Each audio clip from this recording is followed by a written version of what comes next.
Hi, welcome back to our reading of The Red Lion by Maria Schepers. So, last time we finished chapter 9, and it was a very short chapter in which our protagonist, Heinz, was finding himself attached to a life force in a new womb. So we're gonna find him being reincarnated today. And it's interesting when you look back at how he found his way from that deep, dark well in that terrible castle and traveled through this astral spiral with all these tentacle-like entities. And, you know, if you've heard anything about near-death experiences and the people who have come back from dying, the common theme seems to be that they have been to somewhere with great light. They have met beings of, enlightenment and been comforted and coming back with a new understanding of time and space versus the spiritual realms. And Hans got none of that. And I haven't heard that narrative very often, but I did hear back in the late 90s a lecture by Elizabeth Clare Prophet, a spiritual teacher who was very interesting, giving a speech, a talk about the afterlife and comparing it to some Hollywood movies at the time. One of them was Ghost. The other one was Flatliners. I have no idea if I could find a link to that anywhere, but I'll see if I can try. Anyway, before I put you to sleep with my opening conversation here, let me sing you a Norwegian lullaby.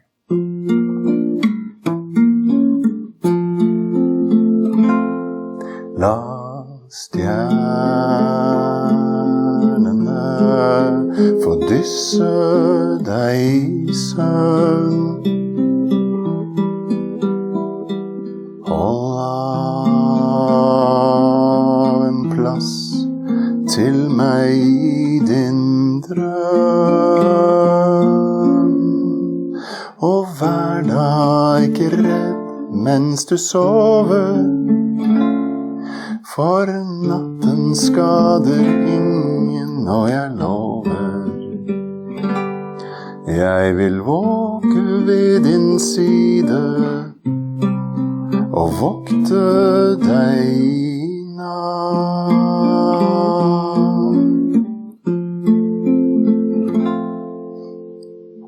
Og senere, når dine øyne åpnes, og dagen skjenker av sitt lys til deg, vær da ikke redd mens du våker, for dagen er din venn, og jeg lover, når den er over, vil jeg våke ved din side og vokte deg igjen.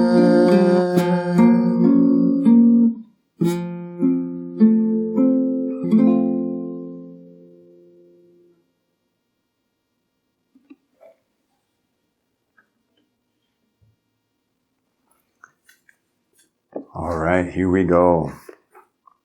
Chapter number 10. The Professor of Marburg. I was born again December the 2nd, 1560, the 6th child of a poor Lutheran potter. My name was Heinz Knotek. My father belonged to one of the drunken and fanatic fringe groups. He constantly poured out accusations and descanted on divine grace, but his family and fellow men might have starved in front of him for all he cared. My mother was a soul worn out by labor, poverty, and continual childbearing. She was silent, self-sacrificing, so busy tending the bodily needs of her family she had no chance to get to know them. Her sixth child must have been a distressing event to her.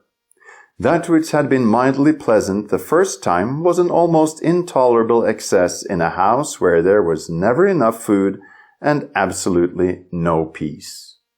The child of this worn womb had a withered, timeless face. No one noticed him in his fifth-generation hand-me-downs when he became aware of his past life and its horrors. My awareness did not merge with this new body until it had developed past the point of simply performing bodily functions. Thus, Heinz learned his past when he was 5 years old. His large family was indifferent to his sudden introverted silence and the big eyes that looked on the terrors of the other world.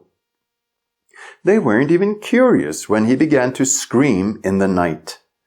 An angry older brother would nudge him awake, he who had gone astray in the past and lived again in the castle depths at Dreisesselberg. After I had become fully united with Heinz I found my new family utterly unbearable, perpetually bogged down in mud and quarrels. We lived our whole life in a big dirt-floored kitchen at close quarters with each other's bodily necessities, noise, and smell. There was always a pervasive odor of food from the huge fireplace, and there were always dirty clothes soaking in a bucket in the corner. We all scattered as far as possible during the day. The older boys were already learning a trade. My oldest brother was a barber's apprentice and ridiculously proud of the fact. He always spoke to the rest of us condescendingly and used as many complex words as possible. Apparently, standing in front of a long mirror all day had gone to his head. The mirror image had somehow become a suave, independent personality to be aped faithfully by its original. My older sister worked for the apothecary, and the younger one tended cattle for Lavanak, the rich miller. But in the evening, everyone crowded into the kitchen, even the chickens who blundered among us in their stupid, panic-stricken way. My father always sat under the lamp, which cruelly illuminated the long, hollow face, drooping mustache, drink-sodden eyes, and narrow, disputatious mouth. He had the complexion of a sick man, and indeed, he was frequently ill, with pains in his heart, left arm, and fingers that incapacitated him for work.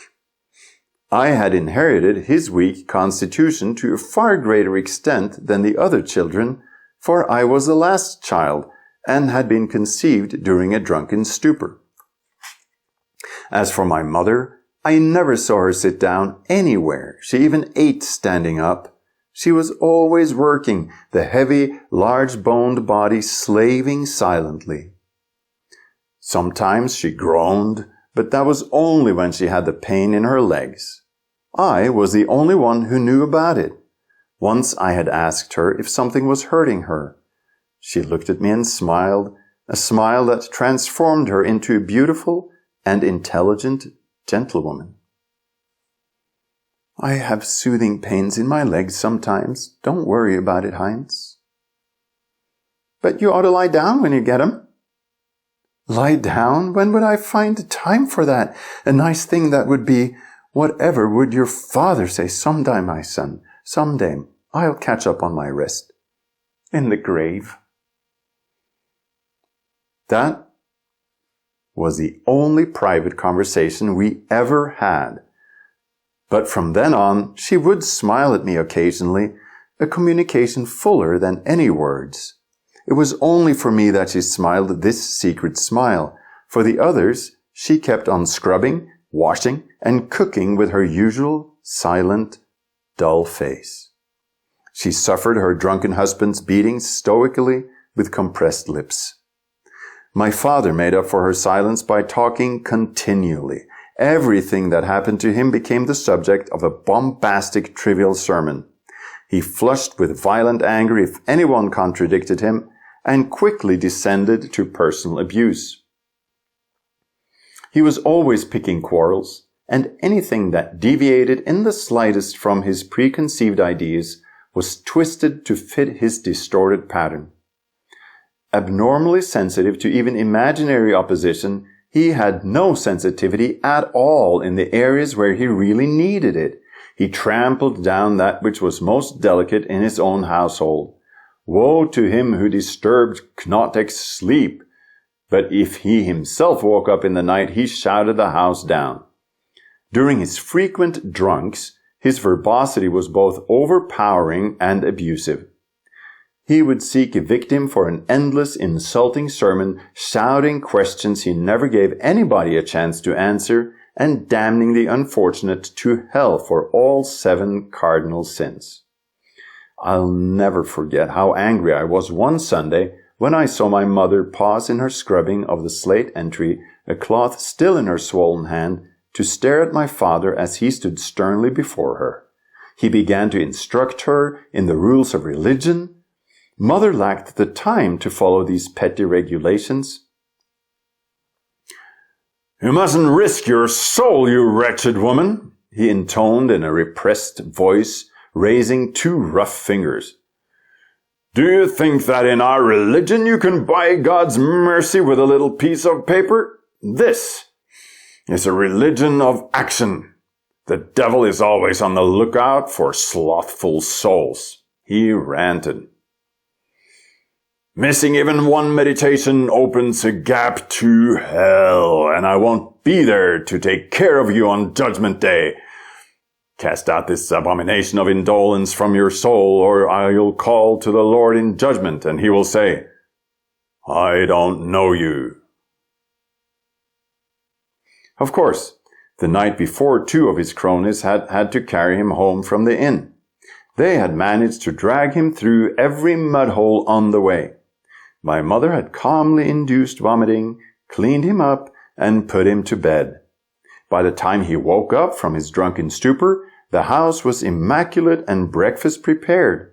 But now all the other children were out, and I was lying hidden on top of a large cabinet, and there was no one else on whom to vent his temper. So he towered over the weary figure and dared to preach to her about duty. I got away from home as often as possible, following the grassy shore of the river Lam as it wound its way through the city. Our ramshackle house was in a rank alley some distance to the left of it. On the other side of the river, a castle sat on top of a gently sloping mountain. I dreaded seeing its silhouette against the sky. It reminded me too much of Dreisesselberg, where the disintegrating skeleton in the icy well still seemed to belong to me. One day, when I was almost 9 years old, I happened to see Amadeus Bar, the Count of Zollern's librarian.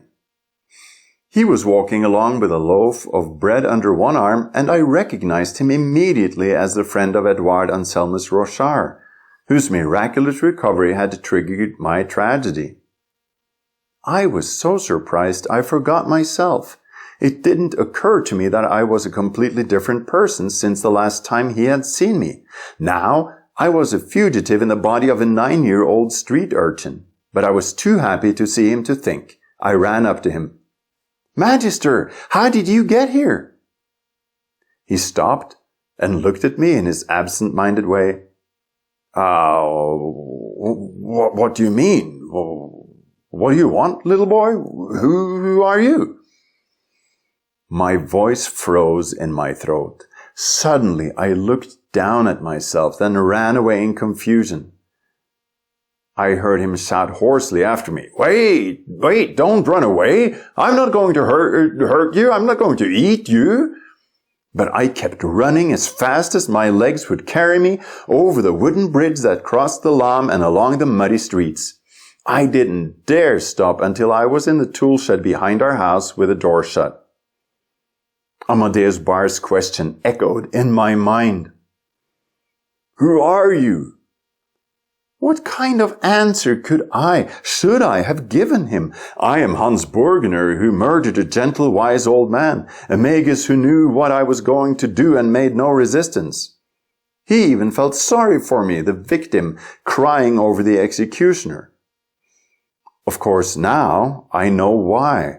I know because he told me much later in the magic half-circle. The earth is just a dark reflection of the astral ocean, a reflection that shows everything upside down. What seems bad is good, and what seems good is bad. I could not rest, knowing that Amadeus Bar was in the city. I was too full of curiosity. How had the awesome arcanum affected him? Did he have horrible visions too? If not, why not? Why was I poisoned by what had cured him? If I could only approach him without rousing suspicion, he would tell me about Rochard, how they found him, and what happened after my flight. I stopped being afraid of his recognizing me and turning me over to the authorities. In the body of Heinz I was completely safe from earthly justice. I did not realize then that earthly law merely executes spiritual justice, even when it seems to punish the innocent. No innocent man is ever punished. He is always caught by his own actions. You cannot escape the past by putting on a new body. It was easy enough to find out where Bar worked. There were only two places he could follow his profession: the university and the Count of Hessen's castle. I learned to my surprise that he had a chair as a professor of German literature at the university. I wasn't at all surprised to find he had a different name. Naturally, he would shed his own name as a precaution. Bar was now greatly respected. His invincible sharp wit in debate had brought him great recognition here in Marburg, which was still in the throes of the Luther-Zwingli debate of 1529.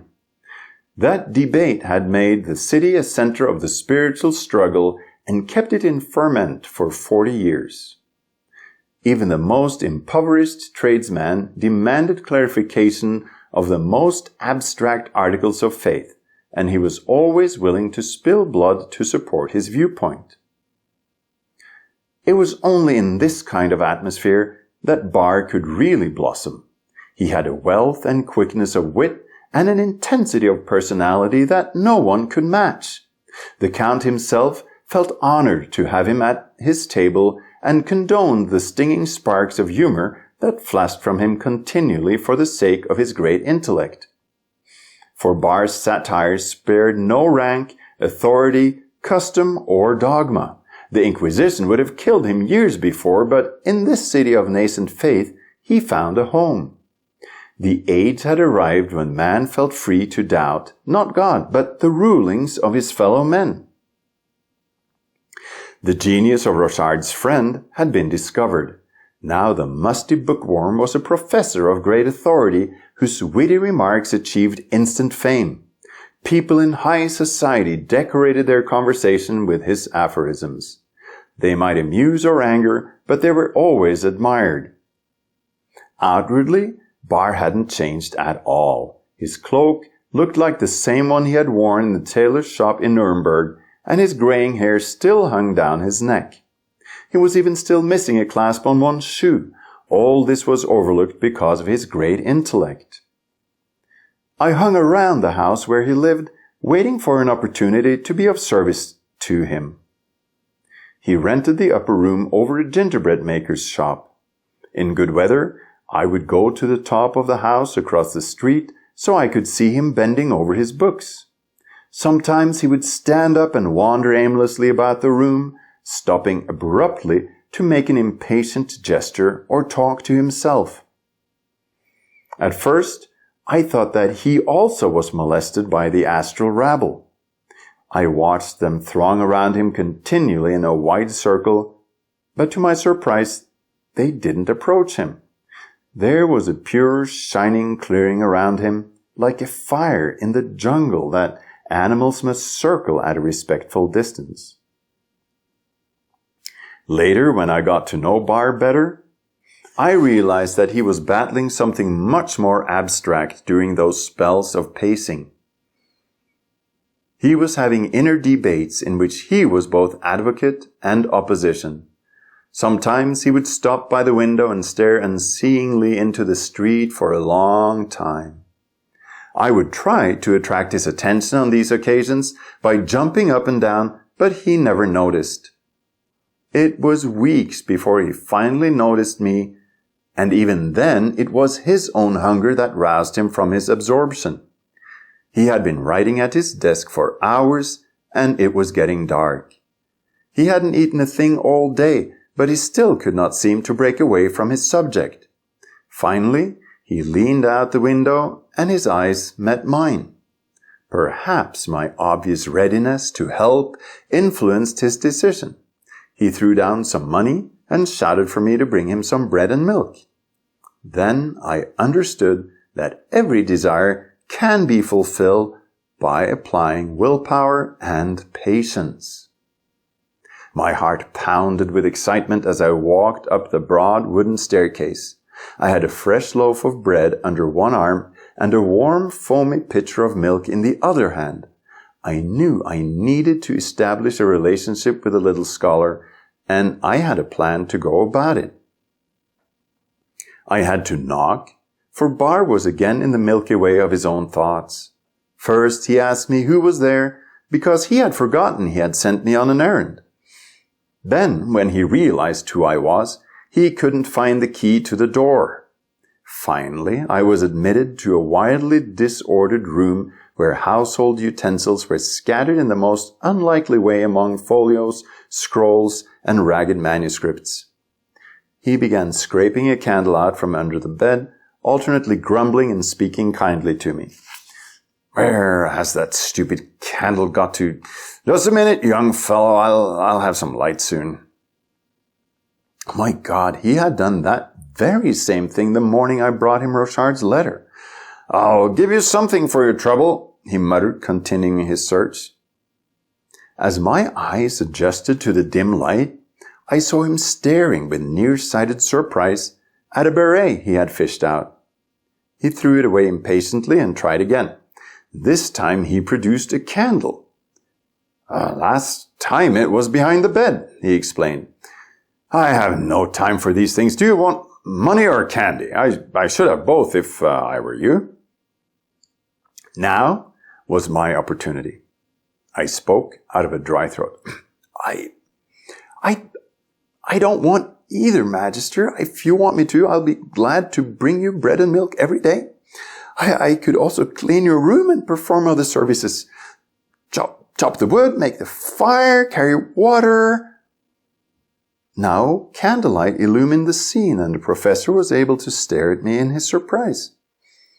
His sharp little eyes looked me over thoroughly. He leaned closer. "I have seen you before, haven't I?" "Yes," I replied. On the street near the university, one day and recently near this house." "Of course, now I remember. Now tell me what you want and don't run away this time. Who's your father?" "My father is a potter. He's always drunk, except when he preaches, and I like him better drunk. His name is Stefan Knotek, and I am Heinz Knotek. I'm already 9 years old. I have 5 older brothers and sisters at home, and that would still be too many even if I never came back. I realize it sounds ridiculous under my circumstances, but I would like to become a student. I'd like to be your student, Magister. That's why I've been haunting your home ever since I heard you were here." I was intentionally speaking precociously. The little man was speechless with amazement. He just stared at me. I leaned closer, beseechingly. I could tell he was moved and intrigued, but he was also reluctant. "Please, Magister, don't turn me away. I can already read and write." Where did you learn that?" "From an old book I found." "All by yourself?" "Yes." "I can see. You don't believe me." "No, but you can prove it." He turned reluctantly, went to the table, set down the candle, and pulled out a book. "Come here." He opened the book at random. "Sit down and read." I took the book from him and pulled the candle closer. We were both as solemn as if we were performing a ceremony. It was an improbable and strangely tense situation. I was amazed in this setting to see my own finger, that of a dirty child with a greenish-white complexion of malnutrition.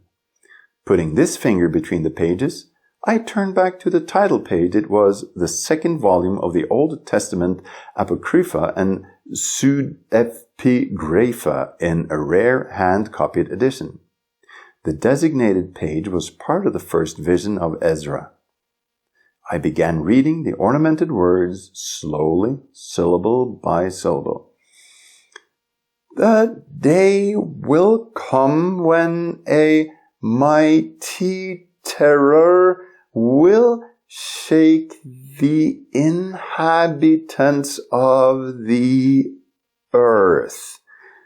The region of truth shall remain hidden on that day, and the land of faith will bear no fruit.